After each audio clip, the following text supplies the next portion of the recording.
शेवट एक जाण्याच्या गोष्ट अगोदर मला विचारायचं की मला एक गोष्ट ओमकार विचार. सरचं काय. अच्छा, मला विचारून घे, मग आपण ओमकार सर बद्दल. हा ठीक आहे, तुझं होते मग शेवटचा एकदम इम्पॉर्टंट क्वेश्चन आहे. तू विचार काय अच्छा, म्हणला ओंकार ओके सरचं. ओके. म्हणजे ओमकार सरचं कसा इम्पॅक्ट राहिला लाईफवर, कोण आहेत ओमकार सर, सांग जरा आता ऑडियन्सला. तर बऱ्यापैकी आता जे बघणार आहेत त्यांना तर सगळ्यांनाच माहित असणार ओंकार सर नाही तर नाही नाही एक्झिक्युटिव्ह माहित इंजिनियर. असेल भाई, नाही नाही माहित आहे त्यांना. सगळ्याला कसं माहित ओंकार राहणार. ओंकार माझे सर. फॉलोअर मुंबईतले आहेत त्यांना. हा काय. हा ओंकार शेंडुरे सर विद्यासागर अकॅडमीमध्ये म्हणजे त्यांच्या वाईफची अकॅडमी आहे. पण सर स्वतः विद्यासागर अकॅडमीमध्ये आपल्याला मार्गदर्शन करायला येत असतं.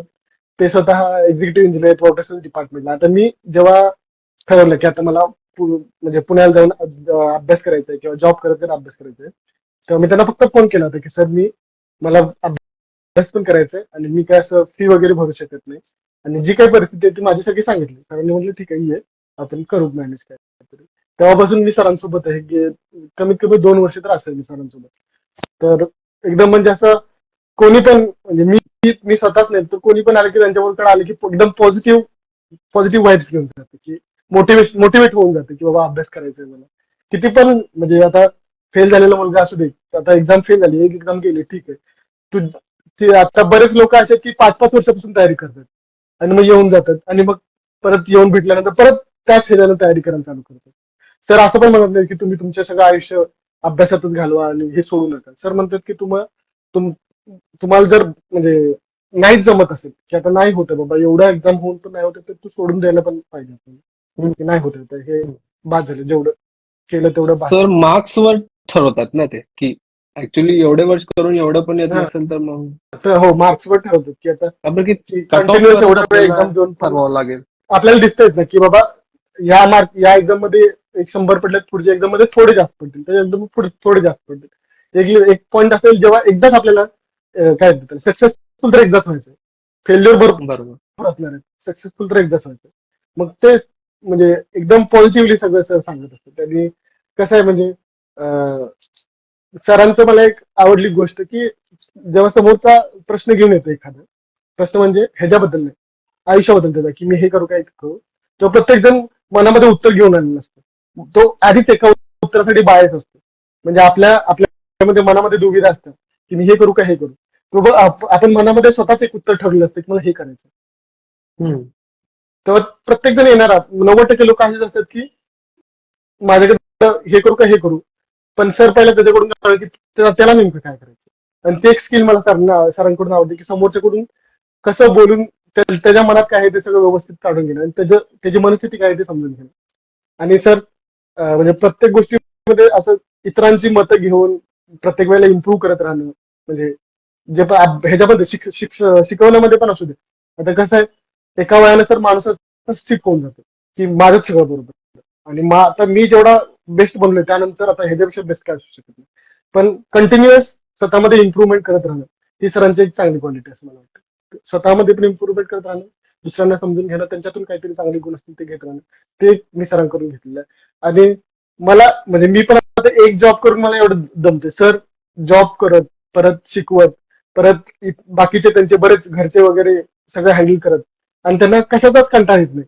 स्वतःला कायम कायम बिझी ठेवणं आणि मी आपण आता 29 वर्षाचे असेल आपण थोडं काम केलं की किती दमते. त्यांना कसं काय कंटाळा येत नाही मला अजूनपर्यंत माहिती नाही. काहीच कंटाळा येत नाही त्यांना. हम्म.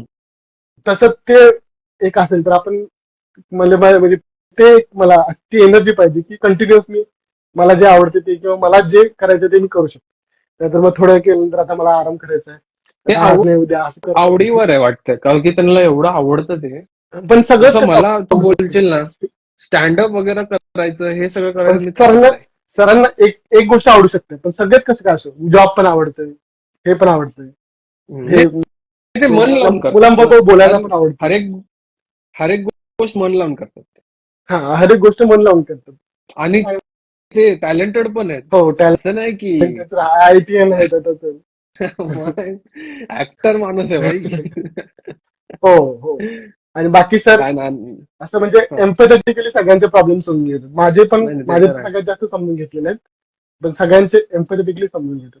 सरांना तसं बऱ्याच लोकांना एम्पॅथी काय असते माहितच नसतं पण ठीक आहे, पण त्याला अर्थ जरी माहित असला तरी पण एम्पॅथी त्याने एक्सप्रेस हा करू शकतात. नाही ते मी पण एक्सपिरियन्स केलंय की मला पण त्यांनी हं, खूप हेल्प केले. हं, म्हणजे आता कंटिन्यू तर आपण फेलच होत होतो, जो हं. पण पास होतो.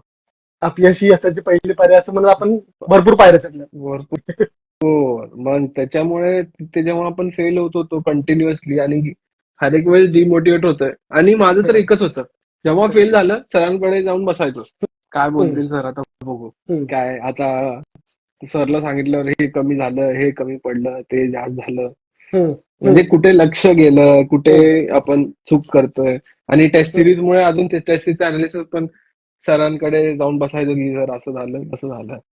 म्हणजे हं, किती ते त्यांचा इम्पॅक्ट काय आहे हं, त्याचं शब्दात शब्दच नाहीत हं, बोलायला. की हं, मला तर माझ्या लाईफवरचा इम्पॅक्ट एवढा आहे ना, की हं, सिव्हिल इंजिनिअरिंग तर मला काही येतच नव्हतं. हं, इंजिनियर हं. तर होतो मी सिव्हिल इंजिनियर, पण सिव्हिल इंजिनियर नावावर धब्बा. कारण की मी IASचं प्रिपरेशन करत होतो, बरोबर. सिव्हिल सोडूनच दिलं होतं. आणि ते हं, जॉबमध्ये तेवढंच ऑटोकॅड आणि प्रायमवेरा तेवढंच येत होतं. तेवढंच आठवण राहिलं होतं, CPM पट. हं. मला ते सॉफ्टवेअर आठवण होते, हां. प्रायमवेरा आणि CPM. तेवढं ऑटोकॅड हं, ते कुठे येतं एक्झाम मध्ये. 10 मार्काला पण येत नाही ते CPM पट. हं. तर ते ते माहित होतं बस. बाकी तुला तर माहिती आहे UDL सुद्धा बंबू होते. UDLचा फॉर्म्युला सुद्धा विचारलं तर अरे बापरे. ते सिम्पली हां. सपोर्टेड कॅन्टिलिव्हर आणि हे ते सगळं ते सरांनी शिकवलं. बेस तिथे बरोबर. बनला. हं, तर ते फर्स्ट टाइम म्हणजे अरे शाळेत पण म्हणजे कॉलेजमध्ये पण अभ्यास केलाच होता ना. हं, कुठे हं. समजलं ते? नाहीच समजलं. नाहीच समजलं. मला तेव्हा समजलंच नव्हतं काय नाहीच म्हणजे. समजलं ते. आपला ऑनलाईन क्लास झाला ना तो. त्याच्यात हां. जिओटेक मला समजलं पहिल्यांदा. म्हणलं अरे बापरे एवढं इंटरेस्टिंग आहे. पण जिओटेक खूपच मोठा होता. हो, हो. पण ठीक आहे. मग मोठा आहेच तो. पण ते हं, फर्स्ट अभ्यास केल्यामुळे ते स्ट्रॉंग होत गेलं पुढे. अजून पण आठवतं. हं. चांगलं झालं. पण आपण म्हणजे ओंकार सर भेटणं हे सुद्धा आपल्यासाठी पुढं काहीतरी अरे चांगलं भाई होण्यासाठी होतं. हे सगळ्यात पुण्य चांगली गोष्ट आहे. पुण्य केलंय. हं. मागच्या जन्मातले पुण्य. तसं मागच्या मागच्या जन्माचं माहित मधले नाही मला, पण बोलतात म्हणून मी बोललोय. नाहीतर नाही म्हणतील असतं, अरे असतं. बरोबर, बरोबर. म्हणजे आधीचे पुण्य आहेत सगळे. त्यामुळे भेटले. हा समज अरे असं भेट. बाई मला विचार, हां. मी गेलो होतो त्या हां, इन्फिनिटीकडे हां. मी 1 वर्ष. हां, हां.